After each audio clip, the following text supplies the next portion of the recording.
En Corresponsales, ya estamos con el invitado del día. Puede ser. Oye, me acabo de desayunar con un dato porque nuestro invitado de hoy, que en el mundo de la música, el mundo de la radio, lo conocemos por su trabajo como crítico de música, justamente Marcelo Contreras, es coautor del libro Mucha Tele, una historia coral de la televisión en dictadura. Y llamaba la atención que lo escribiera. Segunda edición, porque ha sido todo un éxito. Y nos comentaba antes de salir al aire, Marcelo, que ya está con nosotros, que él fue muchas veces crítico de televisión, pero con seudónimo, lo que le daba la libertad de, por supuesto, no cualquiera, analizar, descuerar, destronar o elevar hasta el cielo a las estrellas. No, acaba de decir de que fue durante 8 años La Hechizada, la célebre última página de la revista Caras. Sí, maravilloso. Que toda la gente de televisión leía sí o sí. Con miedo, o sea, alguna vez nos descueraste de todas maneras. Sí.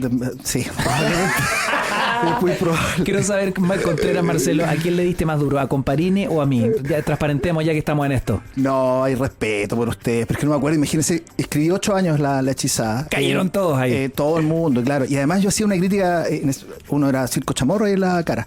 Yo además hacía una crítica radial, que esa sí que sacaba más roncha, fíjate, que la de la tele. Mira, ¿en qué ahí radio? sí que había... No, yo comentaba programas, por ejemplo, podría comentar otro crítica programa. de radio, ya cosas que ya no existen, esos formatos que ya desaparecieron en el periodismo. Pero yo comentaba programas de radio y durante 4 años hice La Hechizada como La Hechizada y después después le escribía la columna yo como Marcelo Contreras. Ya. De hecho, a mí me relevó Contardo. De él llegó después cuando hubo un cambio, Oscar Contardo, cuando hubo el cambio en la cara, como el 2012. Esto hace toneladas de años. Yo trabajé como 10 o 12 años en la cara. Recordemos para la gente más joven de que antes habían revistas. Existían las revistas. Papel, Claro. sí, se Había mataban papel, arbolitos para poder después leer sobre lo que pasaba en Chile y el mundo. Claro, el tele ya es un tema para mí. O sea, uno lo reporteo. Yo soy periodista de espectáculo, básicamente, y por supuesto que especializado en la música popular, pero uno tiene que hacer de todo también. Y si uno trabaja en los espectáculos, todo se combina también. Entonces es un poco difícil ser tan... De los críticos encasillado. famosos de televisión, hay algunos que admiraba en forma especial. Yo me acuerdo de Aramis, que era Rillón. ¿Cómo se llama? No es de la Barra, ¿cómo se llama? De la Parra. De la Parra. Marco Antonio de la Parra. Hacía Zip Zap, una cosa así en la segunda. Ya, pero convengamos que Larry Moe es como el más célebre, ¿no? Sí, es verdad, sí. Y creo que tenía como un humor, o sea, todavía lo tiene. Todavía ¿no? lo tiene. Escribe, ¿no? Está en el inconsciente colectivo. Sí, escribe. No, había harta gente que... Pablo creo que Ramírez también hizo mucho tiempo. Sí, pues, Polo. El Polo Ramírez. Sí, pues, harto tiempo en el Mercurio hizo... Que heavy hacer la crítica y después convertirte en rostro donde muchos te critican a ti. Sí, el caso de él es curioso. A mí uno de las comentarios sobre mí que más me enojaron fue del Polo Ramírez. Cuando me fui del 13 a... O sea, de Rock and Pop al 13, ya. Y es un programa que era como recocinado de los mejores programas, los mejores momentos de la televisión del Canal 13 en el año, Ya. con la clave de conserva, se llama Desde la Terraza, que era un programa de verano súper livianito. Y como que dijo que yo me había vendido, y de ser ácido y agudo, ahora encontraba todo bueno. Y te mató. Y bueno, me estaban pagando por eso.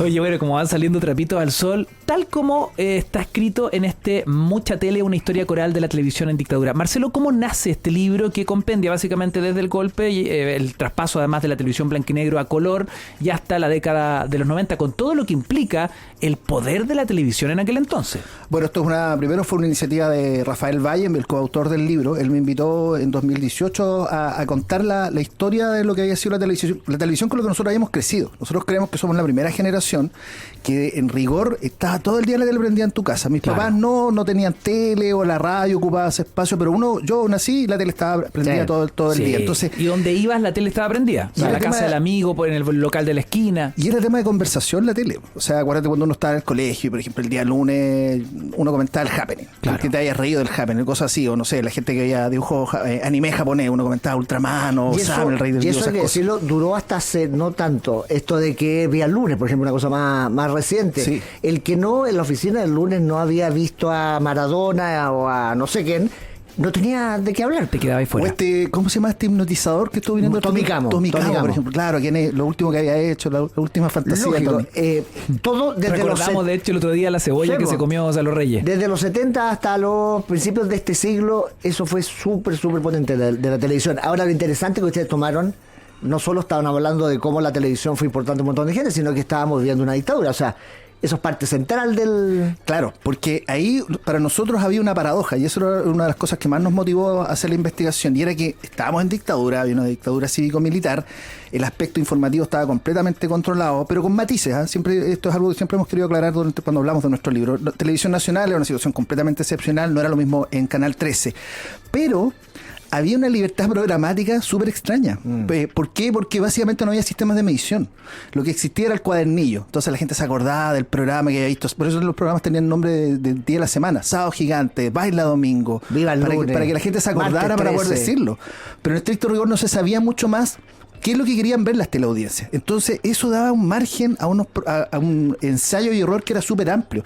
Y había televisión para todas las edades también. Los niños teníamos televisión, la gente adolescente, por ejemplo, cuando conversamos con Marcelo, Extra Jóvenes, por ejemplo, era un programa para gente joven, valga la redundancia. Las teleseries que ocupaban este espacio que todos veíamos, los programas de humor. Entonces había una cantidad de programas que hoy en día, cuando tú haces la comparativa con la oferta que tiene la televisión abierta hoy, es muy pobre respecto de la época. Es súper chico, o sea, no hay, por ejemplo, televisión infantil prácticamente desapareció y ahora estuvimos fascinados los últimos 20 años con 31 minutos y antiguamente teníamos al Profesor Rosa, la Cafetera Voladora, la Tía Patricia, Mazapán, Cachureo, claro, Patio Plum. Entonces te fijas que había una, entonces se daba este espacio donde había mucha televisión muy diversa, grandes equipos que trabajaban también, la televisión arrastraba muchísima gente. Mira, por ejemplo, Ignacio, la música, por ejemplo, la música tenía una presencia en la televisión, o los programas que participabas tú, iban bandas, se presentaban artistas, o habían golazos de repente. Por ejemplo, Dingo Londango actuó Iyabu y cantó El Negro José, Candombe para José. Bueno, yo me acuerdo alguna vez haber conversado con Gonzalo Beltrán, que había sido un gran entrevistado, y él decía, nosotros durante esa época, la época de la dictadura, el Canal 13, decía, nos podíamos dar el lujo de invitar a un gallo súper aséptico, porque no es que iba a ser una canción revolucionaria como Eduardo Gatti, claro. Y quedábamos como súper libertarios, po. El 7 no podía. Entonces eso le da un tono, una manga un poquito más ancha. Claro, porque no tenía ese problema. Fíjate que un tinte que se nos dio a nosotros en la investigación y tiene que ver con Canal 13, fíjate. Canal 13 finalmente, en la percepción de mucha de la gente que nosotros entrevistamos, era como una suerte de canal de oposición. Era algo que yo recuerdo que no encasillaría ahí, uno ubicaría en esa instancia Canal 13, pero cuando empiezas a repasar la historia, las cosas que se hicieron, los detallitos que ocurrían, la defensa que hacía su director, por cierto, Leodoro Rodríguez, de lo que era su canal, claro que se podía interpretar como que no estaban precisamente del lado del régimen, como la historia podría juzgarlo de una manera reduccionista. Ahí fue el dedo del lago, ahí pasaron cosas que en el 7 no habrían podido pasar. Ahora, hay algo muy interesante en la investigación, y es que el inconsciente colectivo, yendo un poquito como a lo que la historia va dejando como hechos, digamos, reales y que finalmente no lo fueron tanto, tiene que ver con que parecía ser una parrilla programática súper pensada, estructurada, diseñada por el régimen. Y ustedes explican ahí que la verdad esto muchas veces se iba haciendo con las patas y el buche, eran casualidades, como Happening con Ja. Claro, y el hecho de que los militares, en estricto rigor, no sabían nada de televisión, pues es obvio, llega de repente a Televisión Nacional, que eran las situaciones más excepcionales y más, de verdad, cómicas. Tipos que andaban camuflados al interior del canal, directores generales que andaban camuflados, vestidos de milico para asustar a la gente. Varios nos lo contaron eso. Esa onda. Pero no tenían idea realmente cómo funcionaba. O sea, llegaba un director y decía, hay muchas teles prendidas en el switch, hay que sacar estas televisores. Entonces el director tenía que decir, oye, no, mira, estos no son televisores, son monitores. Así podemos chequear lo que está pasando en el estudio. Claro. Entonces había mucha ignorancia, o lo que nos contaba la Memeducci, que estuvo mucho tiempo durante la década del 70 y el 80 ligada a Televisión Nacional, que realmente los militares creían que la tele la hacía la gente que estaba frente a la cámara. No tenían ninguna noción ni comprensión respecto a los equipos de producción. Ahora, nada de eso lo entendía. Interesante, por cierto, de los militares, del militar. El Canal 11, por otro lado, era un canal muy experimental. Nosotros podíamos movernos y hacer un montón de cosas. Yo estuve de la segunda mitad de los 80 y a propósito de los militares, nosotros, nadie nunca nos dijo a quién podemos invitar, no podemos invitar. O sea, invitamos a los prisioneros, invitamos a, qué sé yo, a Sol y Lluvia. Por eso ocurrieron cosas tan bizarras como los prisioneros en Patio Plum. Estoy acordándome de que los tres habrían ido a tocar Sudapara, que es una burla a los militares.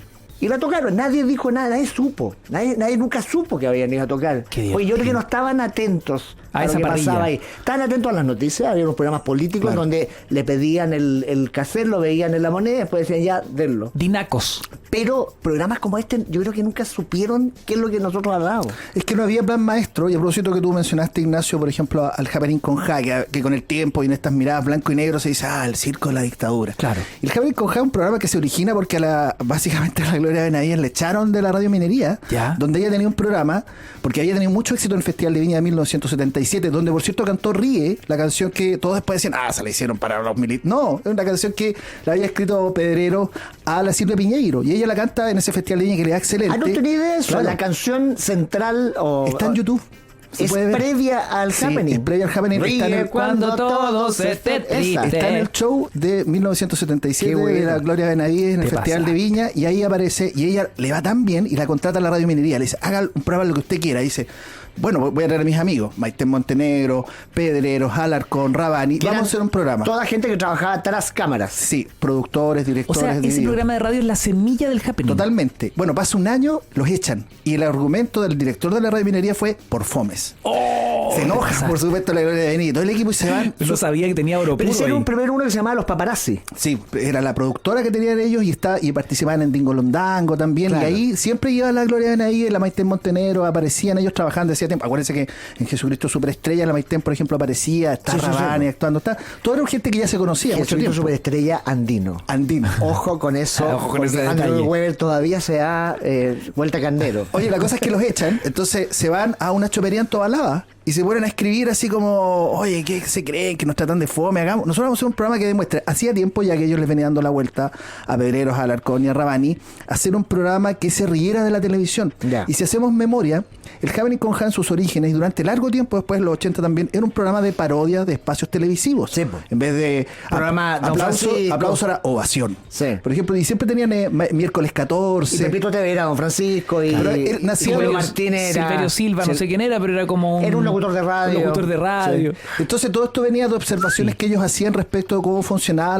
la televisión antigua. O por ejemplo, Fernando Alarcón nos decía, por ejemplo, estas villanas de teleserie mexicana o venezolana que se levantaban en la mañana y ya estaban peinadas y estaban maquilladas. A nosotros nos daba mucha risa. Entonces dijimos, hagamos un programa que se ría de todo esto, y así nace el Happening con Ja. O sea, no hay un ministro diciendo, ¿cómo distraemos a la población en este No- duro no fue año? un plan. Opio Nada para el de eso. pueblo. Entonces, Resultó. muchas cosas no sé. Ahora, sí hubo programas que se hicieron ex profeso, Sabor Latino, esto nos lo dijo Risenberg y Bodanovich por ahí también de alguna forma u otra.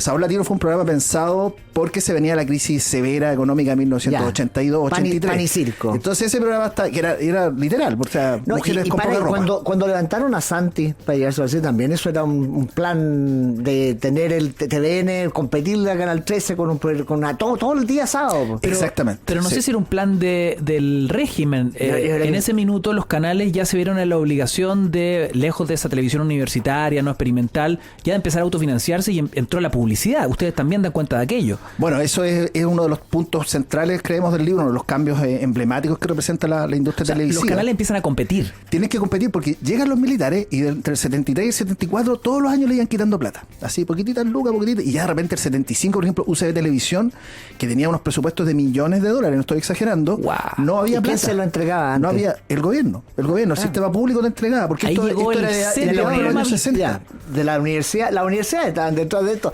Y después entonces empiezan a aparecer los privados también. Bueno, claro, el 90 entra Mega, después posteriormente la red. posterior, ya. Que el Mega la red, perdón, era una señal de televisión nacional. Omega, uno de los dos eran señales de televisión nacional y se vende todo eso, pero eso es parte de los 90. en Oye, todo caso. no hemos comentado, porque el libro, a todos los que están escuchando y que han vivido todo lo que estamos diciendo, les va a parecer interesante recordarlo. ¿De qué forma lo organizaron ustedes? Son muchas entrevistas, en el fondo. Sí, son casi una centena de entrevistas, son 96, 97 entrevistas que hicimos, ¿Por qué el relato coral? porque nos dimos cuenta que la calidad y el material que teníamos y las anécdotas y las revelaciones, porque además nos ayudó mucho el periodo de la pandemia, las pocas cosas buenas que no puedo agradecer de la pandemia fue la cantidad de gente que pudimos entrevistar.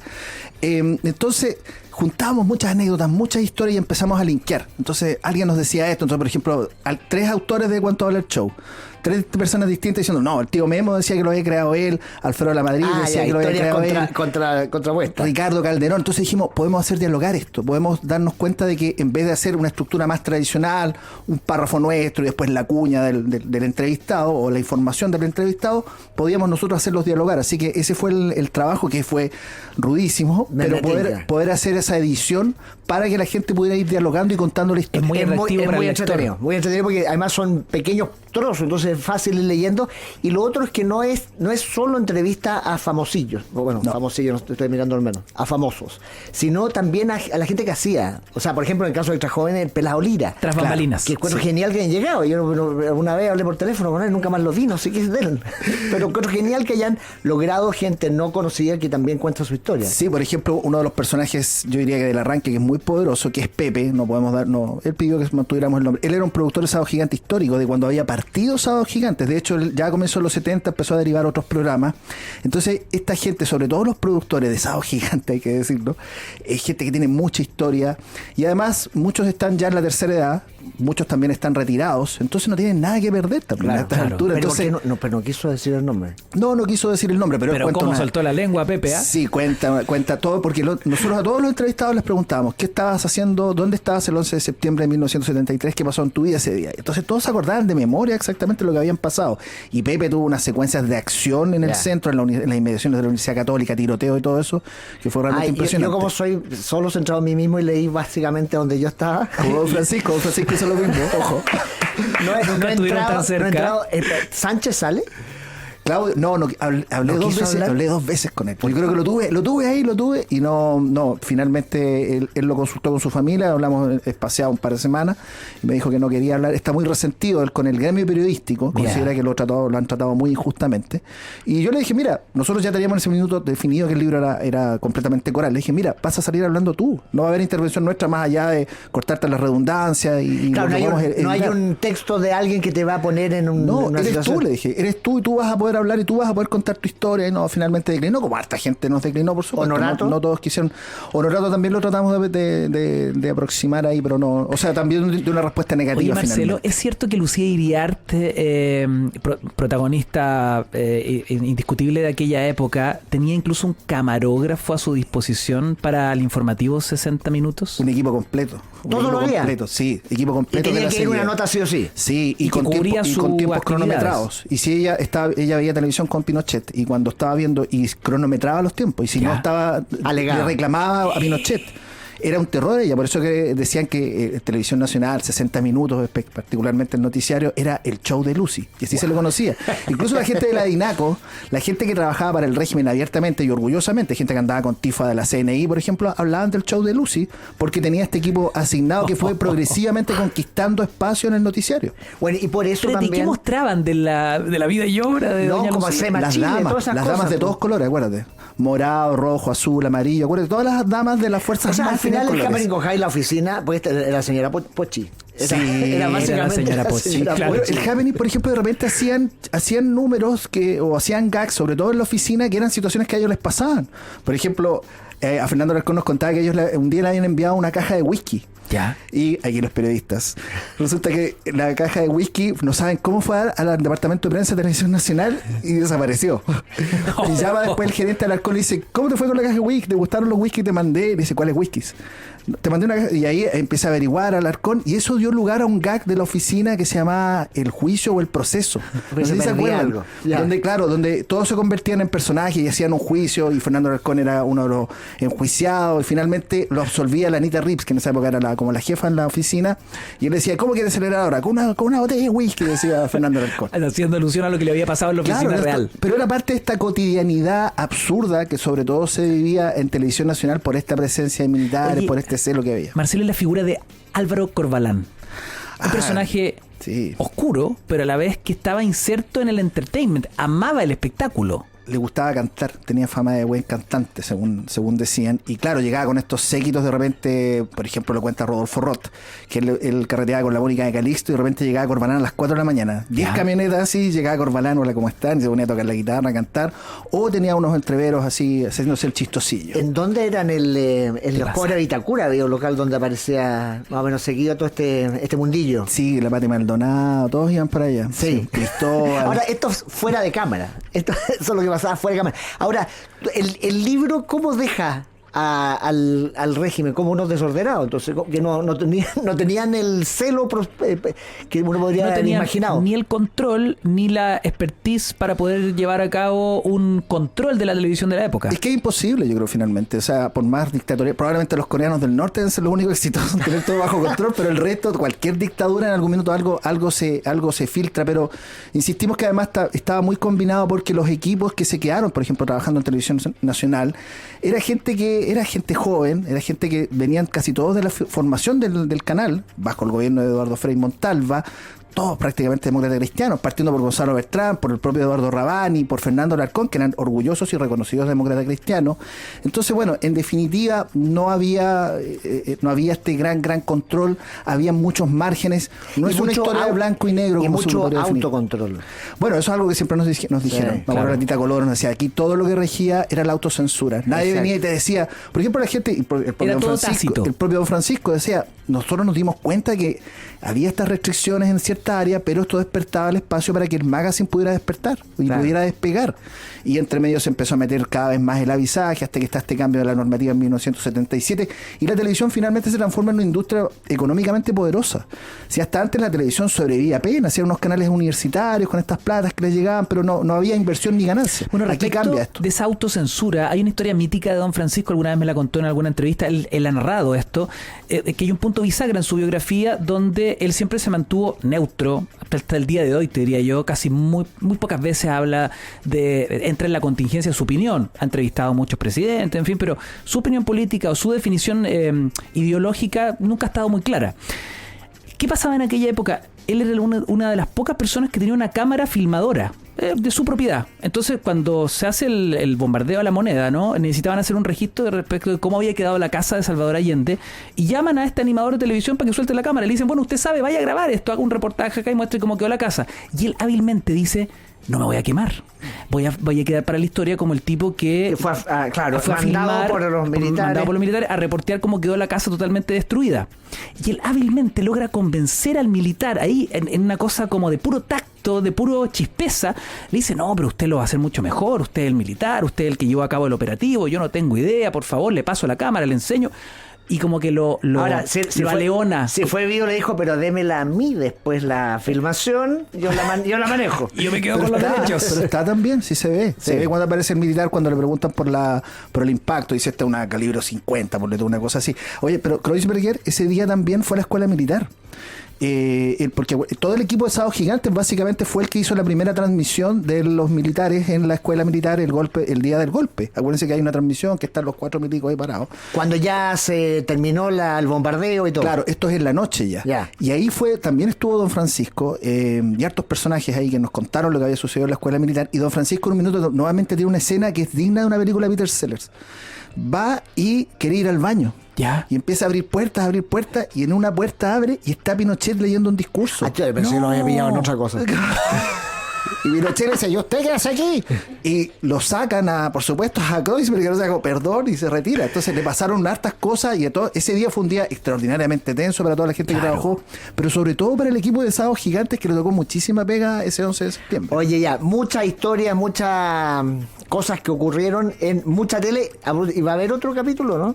Mucha tele 90, 2000. Nosotros pensamos que amerita. Creemos que está todo dado como para que podamos seguir contando la historia de la televisión cuando era realmente un medio de comunicación completa y absolutamente relevante, no en esta diversidad de plataformas y de pantallas en la que vivimos hoy en día, muchos más fragmentados, y donde había, claro, una conversación, si se quiere, universal en torno a lo que sucedía en la pantalla. La tele que lo eclipsaba todo, básicamente. Sí, absolutamente. Marcelo, felicitaciones, que te vaya muy bien. Ojalá siga a ver una tercera edición y todo eso.